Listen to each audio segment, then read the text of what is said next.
زما له لاسه وتی مې زړګی دی زما نه دی زما له لاسه وتی مې زړګی دی زما نه دی دروای خلا دستا دغه غمی دی زما نه دی او ګیلې کول لمانه په نیمګړو دیدنونو ګیلې کول لمانه په نیمګړو دیدنونو کوای مګر دغه ستا کمی دی زما نه دی هر نسازه مې په خپل زړه لونګینه وکړه هر نسازه مې په خپل زړه لونګینه وکړه تا بې رخي وکړه او ما در سره مینه وکړه ویل یې 2 ورځې ژوندون دې ولپتونه ویشه ویل یې 2 ورځې ژوندون دې ولپتونه ویشه دغه خبره راته نن یو چا بېدینه وکړه او په تا مین یمه ګلابه او بېحده مین په تا مین یمه ګلابه او بېحده مین منې که نه خو ما خبره درته سپینه وکړه او دیداره بیا هم مکمل نشو سینګار د شها دیداره بیا هم مکمل نشو سینګار د شها که بدرګامو د سپرلو د زړه په وینه وکړه ګرانو مینوالو ستړي ماشي احترامات نیکې هیلې مې ومنئ په دغه امید چې روغ جوړ او خوشحاله به وئ اریان د وړی یم خپرونه ده هنداره لکه څنګه چې تاسو ته پته ده چې مونږ تل لپاره دا هڅه کړې ده چې د هندارې په سکرین تاسو ته د کار او د معیار شاعران ادیبان لیکوالان درو پېژنو نو په دغه لړ کې راغلي یو بنوګل ته چرته چې دیدار وزیر صاحب ژوند کوي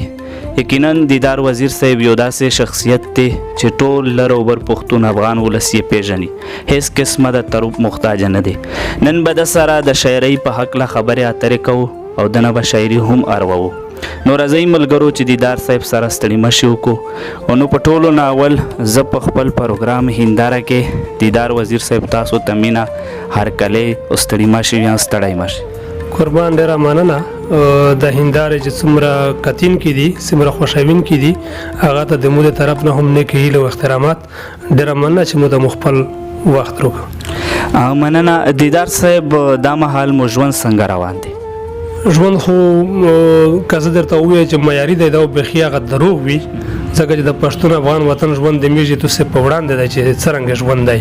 بس خو هغه شپې ورځې اړول دي او د ژوند ورځې ګڼل دي نو خو هر ورځ بدرنګ خبرونه دي چې ور وي کله یو بدرنګ خبر ور وي کله بل نو ژوند دی بس تېرېږي چې هغه د ژوند په نوم څه شی دی تقریبا هغه پښتون افغان وطن د یخ شي نه محروم دی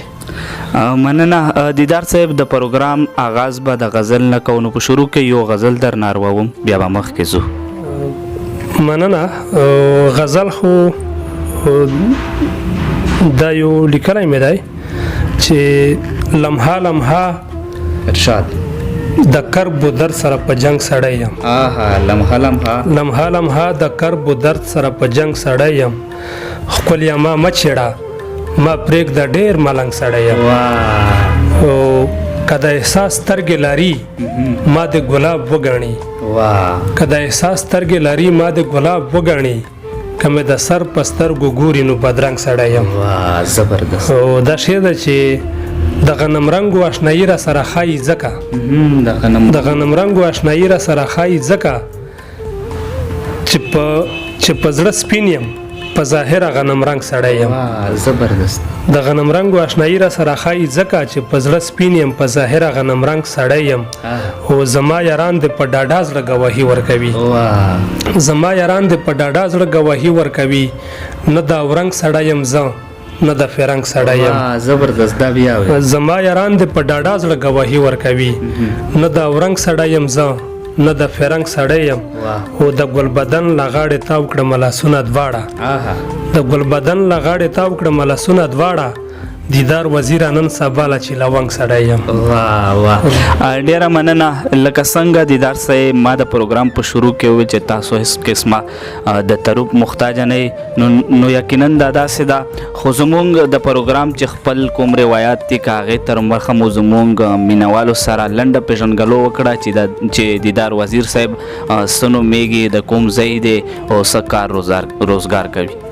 نو زه خو دیدار وزیر یم په 1981 کې پیدا شوی یم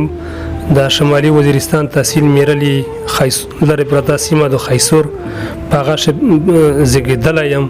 هلته لوی شوی یم رسمي زده کړې خو مې نه دي کړې څه داسې 4 جماعته څو تعلیم مې کړی دی بیا په نه مخکې مې نور تعلیم نه دی کړی زموږ د سیمې د خیسور چې تاسو ته پته ده هلته د تعلیم شرح بیخي هغه صفر ده بالکل هغه بالکل پاتې قبایلي سیمه ده نو هلته تعلیم من لکه څنګه چې د نورو ځوانانو به تعلیم را لوی شوي دي ما هم سره رسمي زده کړې نه دي کړې خو بیا په 1999 کې بیا چې دلته بانو ته راغلم دلته موږ ځمکه واخیسته کور مو واخیسته نو بیا د دې ځای نه مې د ملګرو سره هغه علمي شخصیتونه دي ګوهر وزیر دی محب وزیر دی پروفیسر اسحاق دی دا نور چې زما کوم د حلقات د ملګرو مې چې کوم د بندر ملګری مې دي نو دا هغه داسې علمي غونډې خلک وو چې دا دوی د ناستې پاسې په ما هم دا اثر وکړ چې که تعلیم مې نشته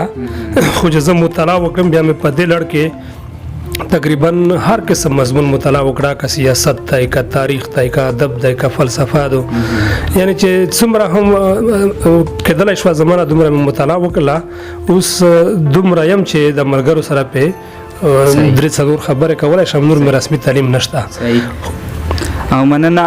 دیدار وزیر صاحب د شاعرۍ آغاز مو کله نه وکړو یعنی باقاعده مو د شاعرۍ لیکل کله نه پیل کړل شاعري خو زه چې سوچ کوم ډېر د وړیکونی نه زه شاعر وم د میش په د وزیرستان کې به چې کوم د میش ورته ورو ویایي بلکې زه خو وړه ده چې تو سره خبرې وکړو په خپل وزیرستاني لهجه شو وکم صحیح پاغه شو بیا میش د وړ کې و د جنکې په د وروشه داسې ګټ غونډه اتاړ مو کوم برګای اتاړ مرته وي اکثر په د کلی شي چې کوم خپلوان می هغه جنکې ورګي په وځي وي نو په دا شی چې دا موږ په سندره باندې جوابي ټاپې سره کړل پاشه زه ډېر غاو تکړه وم اکثر به چې مانه کوم ستره جنکې واغې به دا کوشش کول چې یاره دای زموږ په طرف وي نو په هغه جوابي ټاپې چې به زه ډېر تکړه وم د جنکو سره به مو دا ټاپې ویلې هلکان به وو نو دا زما غیر رسمي آغاز و د شاعرۍ بیا داسې دغه 1990 شی په داسې مې بیا هغه مستقل چې حکیم په کاغذ چې بیا وزیرستان شي یو بل روایت دی د لغت نو دا د لغت په شاعري شي زه تکړه وم په خپله سیمه علاقه شي مو ډېر د ملګري سره دغه فلبدیه شاعري کوله په لغت شي هم ډېر په خپله سیمه شي خپل کلي شي زه هغه په تکړه لغتیون شو خو چې د کاغذ او د قلم کې ما شاعري دو نو دغه غیر شعوري شاعري یو داسې چې په شعوري توګه سړی شاعري کو غیر شعوري شاعري چې هغه د شعر ز په مقصد په معنا په دا نه پیدل بس شعر لیکا چیرته په کیسټ شي طرز وروا بیا یې په انداز شي غزل ولیکا یا نظم ولیکا نو دا مې په 1990 شاعري کړی دی بیا چې دغه مو کیسه دا چې په 1990 شي بیا دغه نه د 2000 داسې ساترنه پرې بیا چې د ملګری متکی علمي بنداري نه ملاو شول او د زه پوه شو چې دا شعر خو هڅه مقصد لري د څه مقصد د پوره لیکل شي دا خامخا په خلاص خبره نه دي بیا غو مستقل چې مو کیم د مطالعه چې کیم ماحول جوړ وو بیا د دې ځنه زه یو کزل ته وې چې مو رسمي شاعري چې شریک کړی دو نو دا مو د 2004 نه د 2015 نه شریک کړی دو مننه نو دا خو بلغه وخت کې چې تاسو د شاعرۍ میدان سره علاقه لرئ نو آیا تاسو چاپ اثر هم شته او کنه او بالکل د مو دوه کتابونه چاپ شوي دي یو د نیم ګلاب په نوم په 2018 کې چاپ شو هغه شعري مجموعه ده او یو مویس په 2020 کې د 13 میاشت د تقریبا اکتوبر په میاشت یو بل دوه شعري مجموعه د تون کلم هوشمار د په نام د چاپ کړی دي او سن چاپ مواد ستارو سره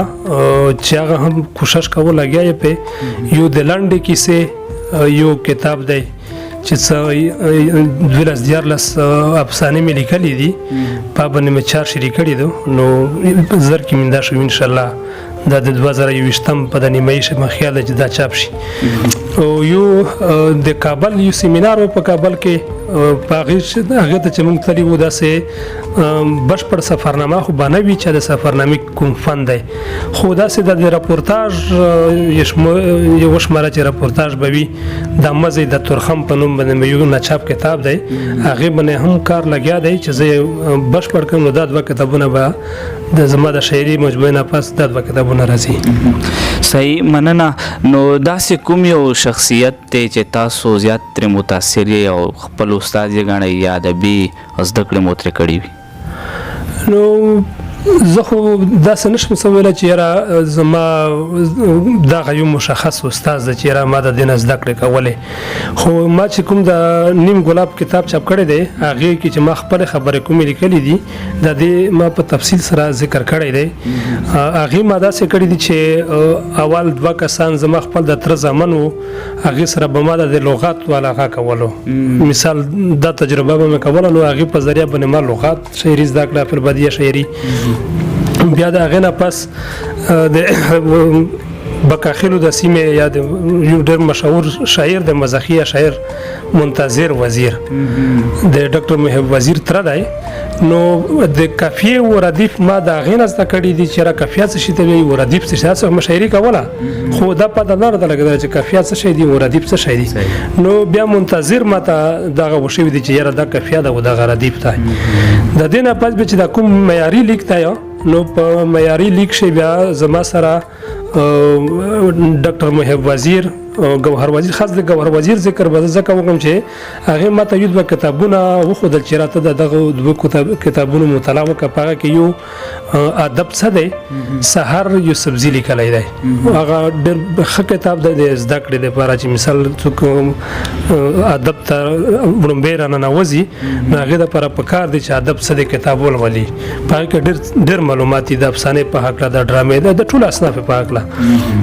او یو مشتاق مجروح یوسفزي یو کتاب لیکلی دی زرکاڼې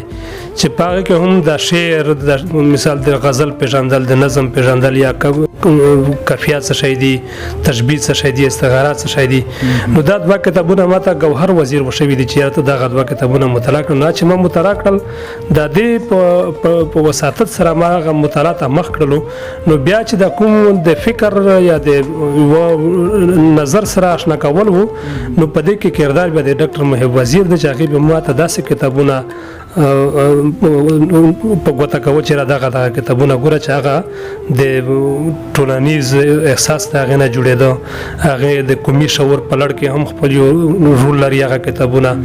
یا د سیاست په میدان کې ډېر څه ته زده کولی شي د هغې نه نو دا خواره واره کسان دي چې دغه زما هغه که استادان یې ګڼي اچھا یو بل جاوید احساس هم زما په هغه داسې کس په ملګري کې چې ما به کله کله غزل ولیکلو نو دته به مې وړاندې کوم چې را په دې باندې ته لږ نظرثاني وکړه نو د شعر په ابتدایي دور کې جاوید احساس هم را سره ډېر کومک کړی دی. صحیح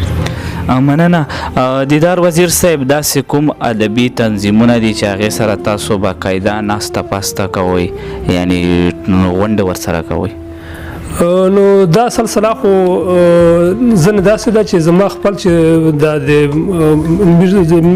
زمونږ د ګوهر د تعلق جوړ شو نو زه په دا پوه شوم چې یاره شعر هم څه رول لري په دا ټولنه کې بیا د هغې نه پس مې دغه غاښه چې د مختلف ادبي غونډو چې کوم تنظیمونه دي د دې سره ناسته پاسته هم ضروري ده بیا به زه د خیسور ادبي کاروان چې کوم د ځنیخیلو د بکاخیلو یو تنظیم و هغې ته به زه مستقل ډول ورتلم غونډې ته به مزن حاضرولو بیا په بنو کې یو تنظیم دی تنقیدي ټولنه بنو هغې هم ډېر ښه روایت و ډېر کسانو په پوهه کسانو هلته به ما بالکل هغه مستقیم ډول باندې برخه اخیستله غړی یې نه وم د تنظیم بیا د دې په تاثر کې زه بیا خپل زموږ چې کومه علاقه د لنډي ډاک ډېره ستره علاقه د پاشه مختلف قبیلې پراته دي نو په دې کې زه بیا خپل وګرځېدلم د کلیو نه مې شاعران ندیبان راغونډ کړل دا غالبا د 2000 خبره درته کوم بیا په 2000 کې هلته موږ تنظیم جوړ کړو د لنډي ډاک ادبي ټولنې په نوم دا 3 نیم کړو مستقل هغه تنظیم وچلولو. بیا په دې منځ کې زه په 2008 کې بیا زه لاړم اماراتو ته مسافر شوم. نو هلته هم چې زه لاړم ما ته هغه تشنګي محسوسېدله چې یاره چېرته یو داسې تنظیم وي چې په هغې کې مونږ د خپل ادبي بنډارونه کوو. نو هلته بیا ما یو تنظیم جوړ کړ د امارات ادبي عمل په نوم باندې چې ډېر ښه تکړه ملګري را سره وو. عید ګل سایل دی و دا مرسلین شامیر زموږ سره ملګري شو. نو ډېر ملګري وو. ډېر ښه غونډې مو کولې، تنقیدي غونډې به مو کولې، هغه علمي غونډې مو کولې. بیا چې د هغې نه زه په 2008 کې راغلم بیا مو په بنو کې انجمن ترقیب پسند مصنفین دا تنظیم چې جوړ شو نو دغه زه مستقل غړی شوم. دا ډېر لوی تنظیم دی، لوی تاریخي تنظیم دی. د بنیاد چې کوم دی دا په 1918 کې یې شوی و. دا په هندوستان او پاکستان په دا سیمه کې ډېر لوی تنظیم دی. و دغه ادبي تنظیم پیرا ادبي منظرنامه بدله کړې چې کله د اردو ادب یا د مطلق دی د بر سایر چې کومه دا سیمه ده دغه ادب مطالعه کوي. بیا چې کله انجمن ترقیب پسند مصنفین تحریک یا ادبي تحریک جوړ شوی دی نو د دې نه پس بیا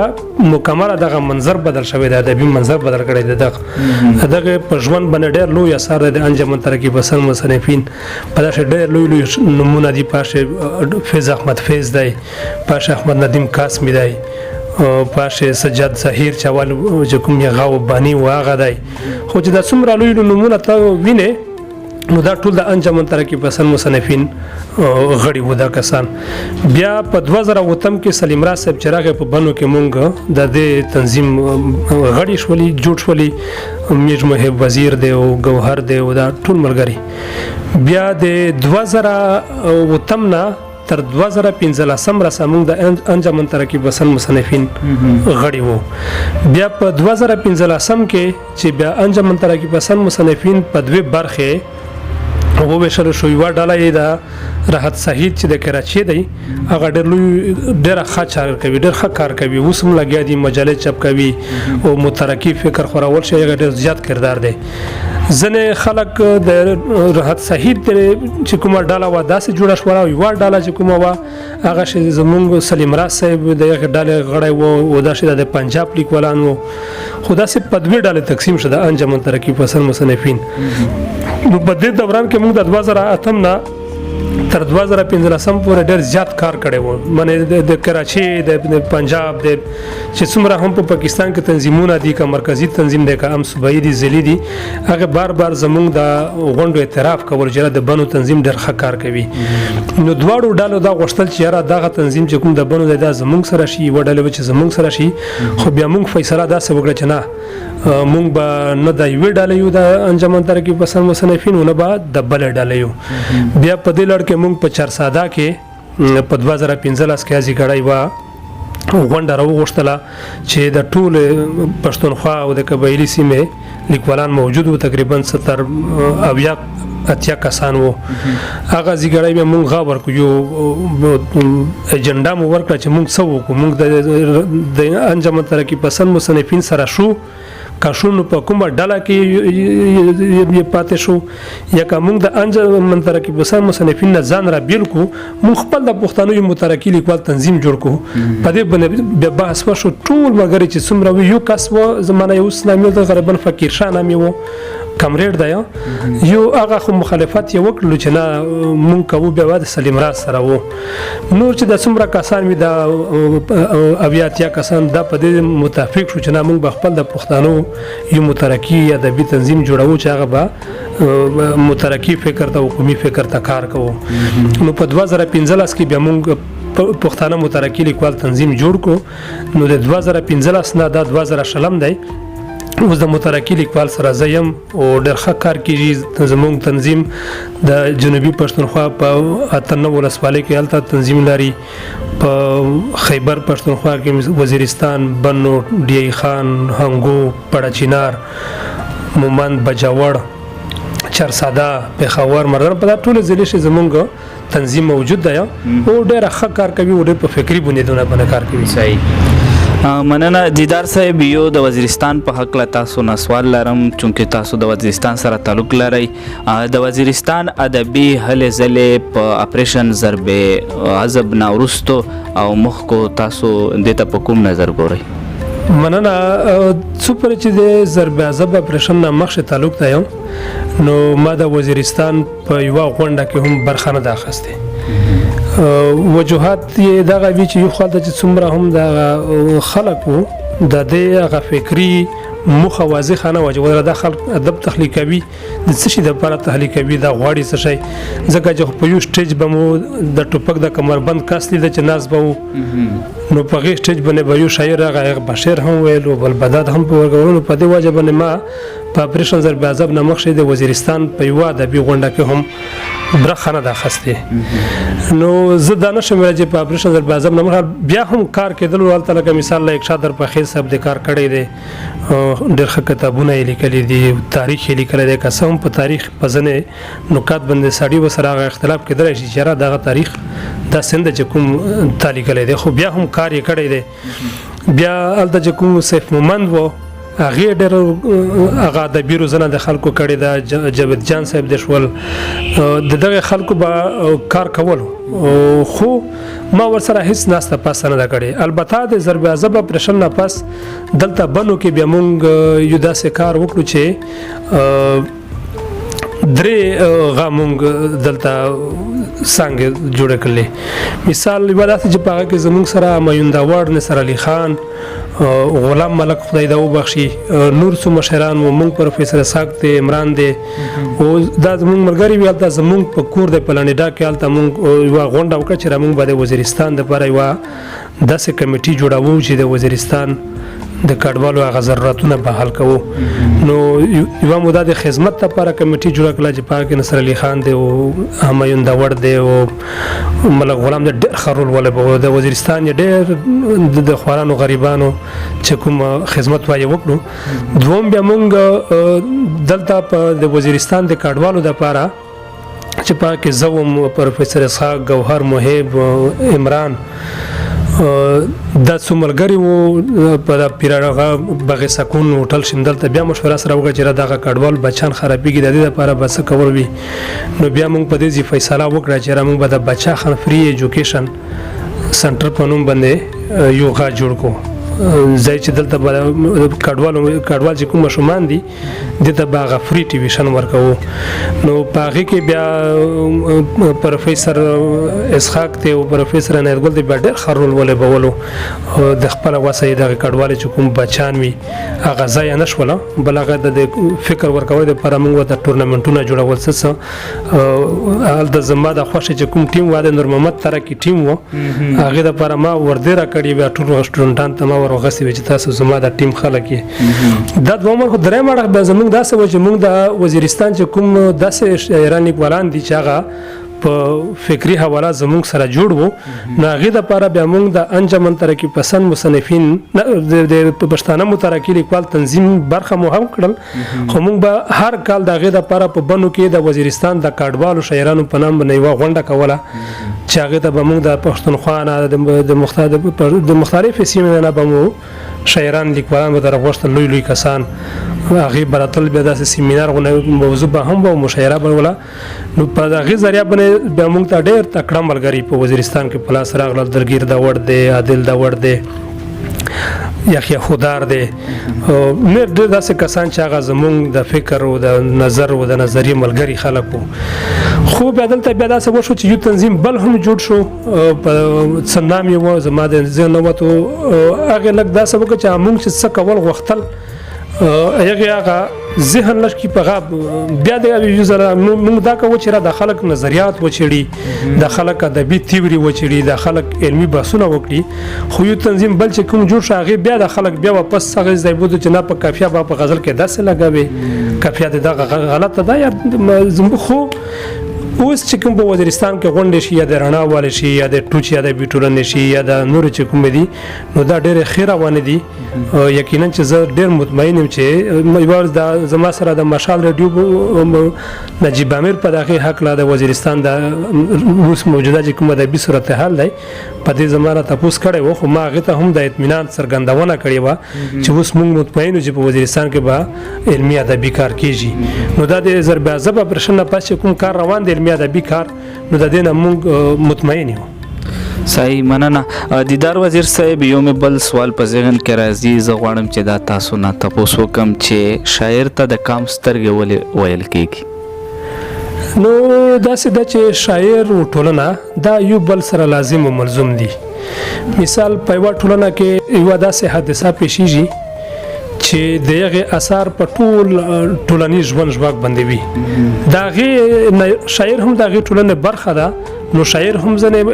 متاثر کېږي، هغه هم ځنې اغېزمن کېږي.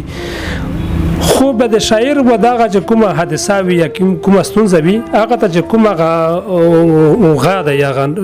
نظر یې دی چې په کوم نظر ورته ګوري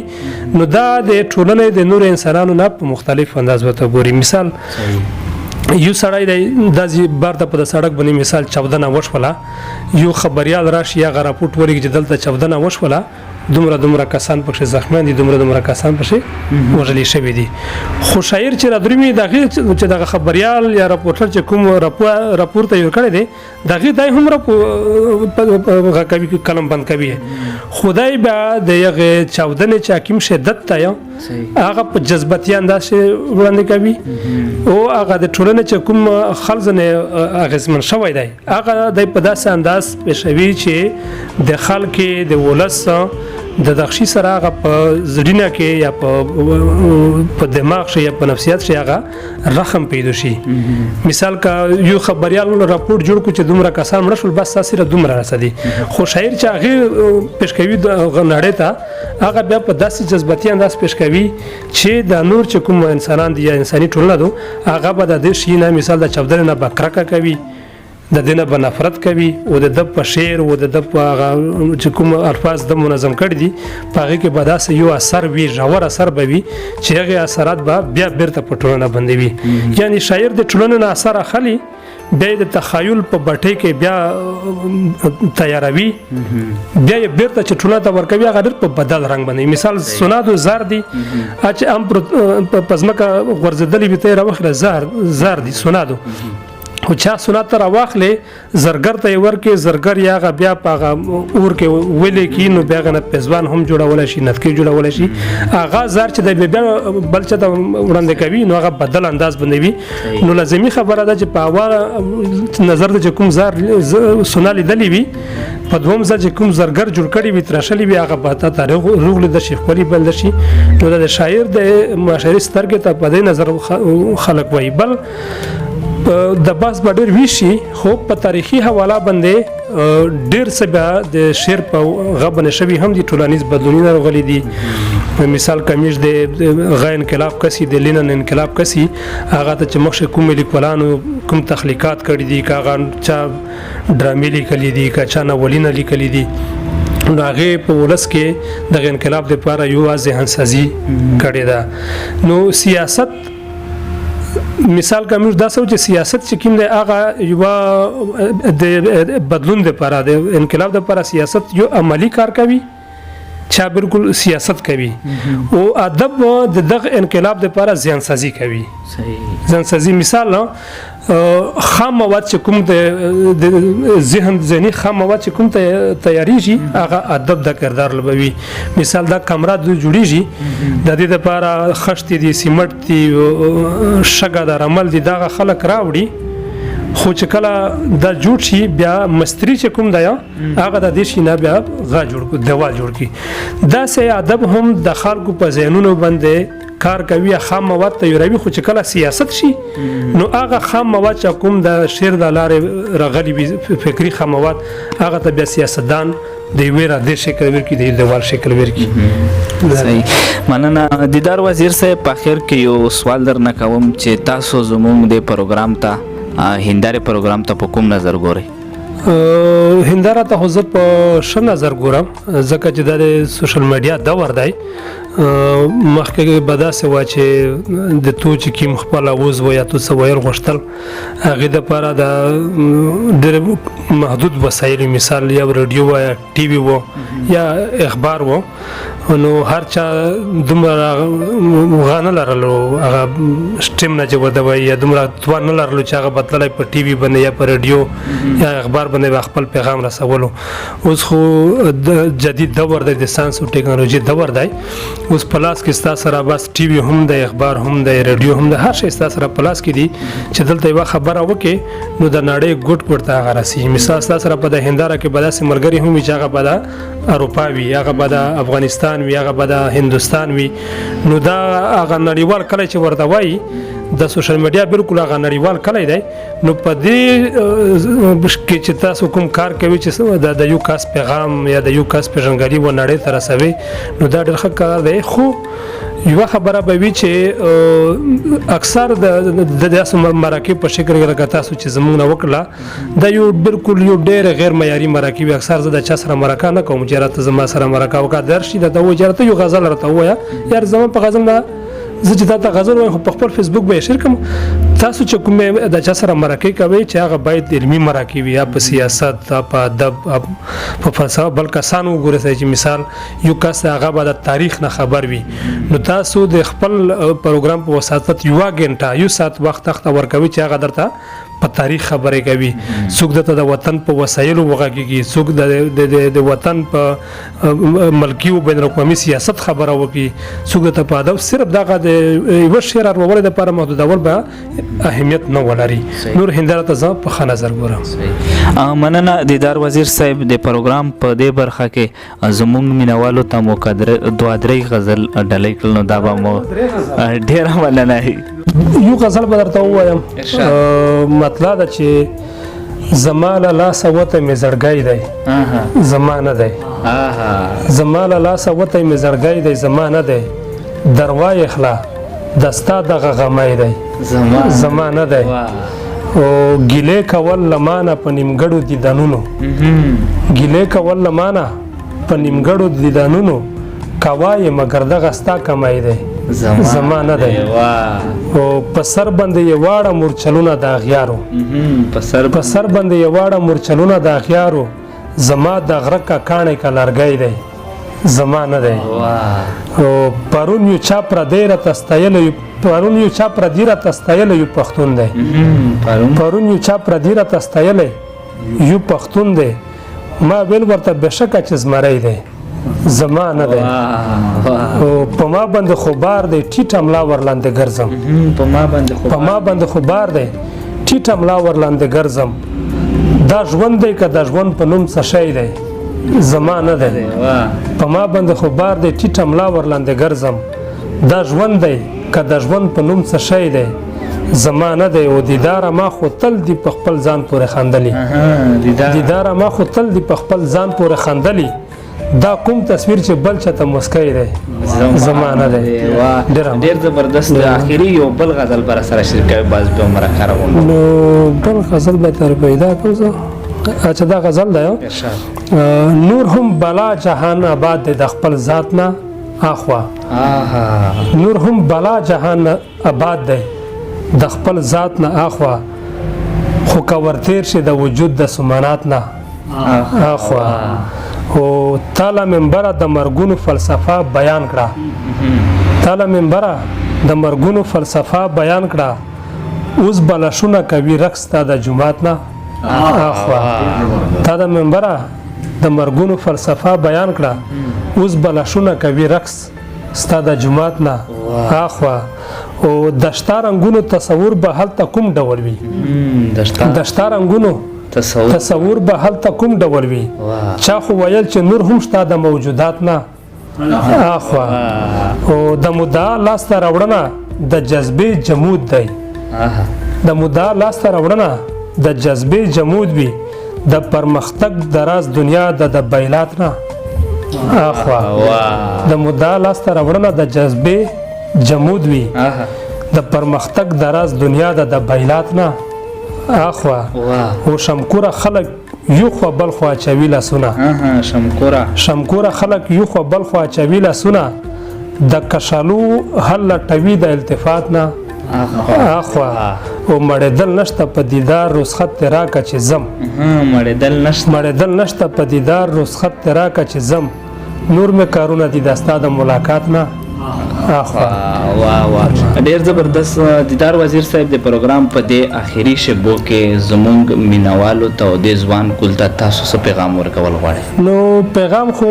زه نشم ورکولی خو رحمان بابا یو پیغام د خلکو ته ورکړی دی چې کر د ګلو کا چې سیمه د ګلزار شي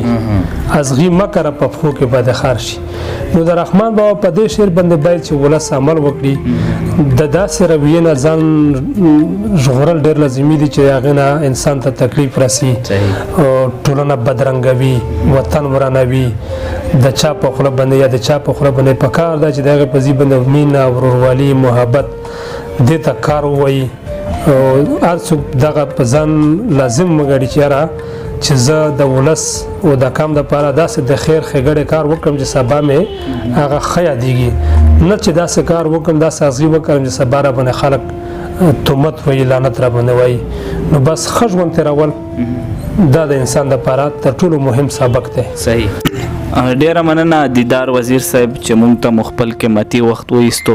او په هنداره کې مو راسره نستې وکړو. ګرانو مینوالو دا و دیدار وزیر صاحب چې د سره مو د شاعرۍ په هکله خبرې اترې وکړې او شاعري مې هم ترېنه واروله. اوس د پروګرام په آخر کې ما اریان داوړ ته او زمونږ ویاړ زمونږ فخر دیدار وزیر ته راکړه اجازت تر بلې مرکې پورې مې په خدای سپارم. د خدای په امان.